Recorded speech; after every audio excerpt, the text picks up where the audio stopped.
What's up everybody, Kevin here, and we are back with another episode of 1 minute C# tutorial.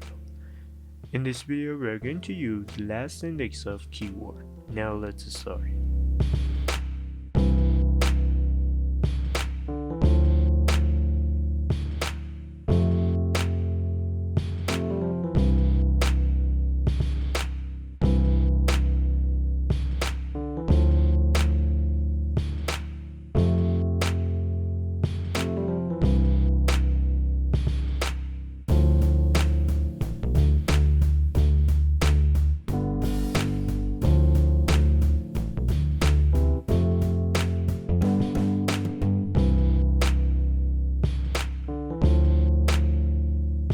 And that's it for this video guys.